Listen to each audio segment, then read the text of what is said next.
10월 5일 월요일 영국의 소리방송 뉴스데스크의 아이린입니다. 추석 개천절 연휴 잘 쉬셨나요?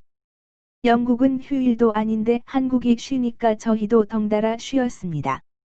개천절에 시민들이 반정부 집회할 것을 막느라고 11,000명의 경찰을 동원, 시내 진입구 곳곳에 90개의 검문소를 설치하고 광화문에 100여 대의 버스로 차벽을 쌓은 뉴스가 전 세계를 돌았습니다.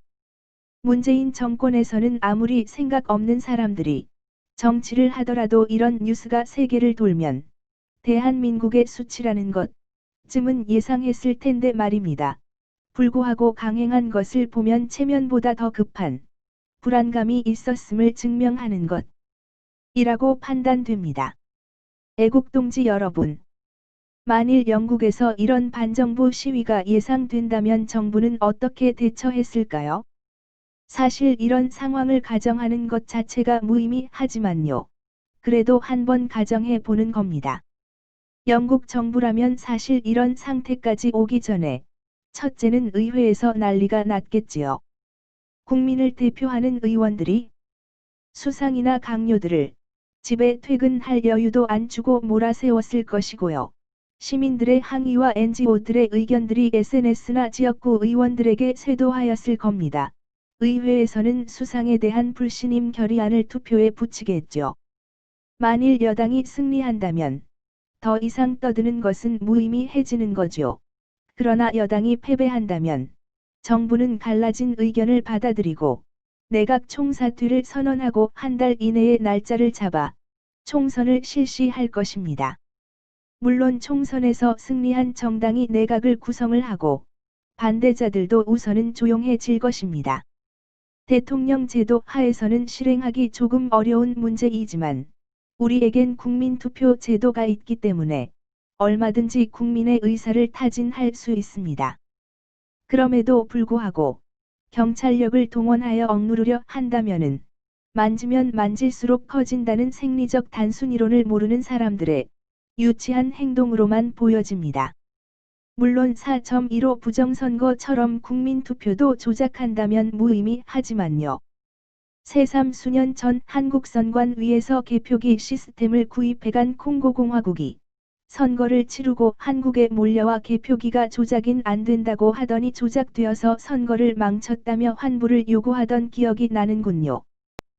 다음은 미국 재무부가 발표한 랜섬웨어 공격을 하는 해커들에게 도움을 주고 있는 업체들에 대해서도 제재 위반을 적용하다는 경고를 빅지현 제작팀장이 분석해서 보내드리는 보도입니다. 미 재무부 산하 해외자산통제실 OFAC은 1일 북한 해킹그룹 등 악성 사이버 행위자들에게 랜섬웨어 공격에 대한 피해 복구 비용, 이른바 몸값을 지불하는 것을 용이하게 하는 것도 제재 위반으로 이어질 수 있다고 경고하는 주의보, 어드바이저리를 발령했습니다. 랜섬웨어는 컴퓨터 시스템이나 내부 데이터에 대한 접근을 차단하기 위해 고안된 악성 소프트웨어의 일종으로 정보기술 시스템의 데이터나 프로그램을 암호화한 후 정보 해독이나 시스템 데이터 접근의 대가로 피해자들에게 금품을 요구합니다. 해외자산통제실은 신종 코로나 바이러스 대유행 기간 동안 이 같은 랜섬웨어 몸값 요구가 증가하고 있다고 지적했습니다. 그러면서 금융기관, 사이버 보험회사 등 피해자를 대신해 해커들에게 몸값을 지불하는 것을 용이하게 하는 기업들은 해외자산통제실의 규정을 위반할 위험이 있다고 경고했습니다. 특히 몸값을 요구하는 사이버 행위자가 제재 대상일 수 있거나 제재 연관성이 있다고 판단할 이유가 있는 경우 몸값 지불을 용이하게 하는 행위가 야기할 제재 위반 위험을 설명하기 위해 이번 주의보를 발령했다고 설명했습니다. 이어 해외자산통제실은 그동안 랜섬웨어 공격 가해자 등 수많은 악성 사이버 행위자를 제재 대상자로 지정했다고 밝히며 대표 사례 중 하나로 북한 해킹그룹 라자루스 그룹을 지목했습니다. 해외자산통제실은 라자루스 그룹을 북한의 지원을 받는 사이버 범죄 조직이라고 설명하며 이 조직이 2017년 5월 적어도 150개 국가에 약 30만 대의 컴퓨터를 감염시킨 워너크라이 2.0, 웨네이커리 2.0, 알려진 랜섬웨어 공격과 연관이 있다고 지적했습니다.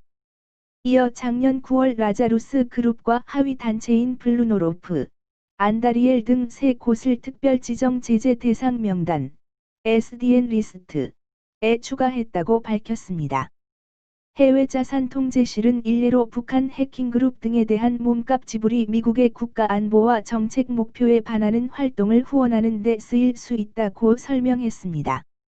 해외 자산 통제실은 국제긴급경제권한법, IEPA,과 적성국 교역법, TWEA,을 제시하면서 미국인과 단체들은 제재 대상자와 포괄적 제재를 받고 있는 북한 등과의 직간접적인 거래가 금지돼 있다고 명시했습니다.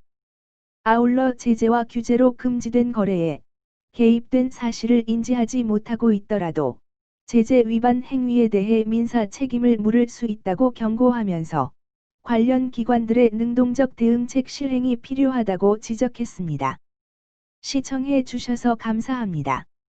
지난 방송을 보시려면 유튜브에서 영국의 소리 방송을 찾아주십시오.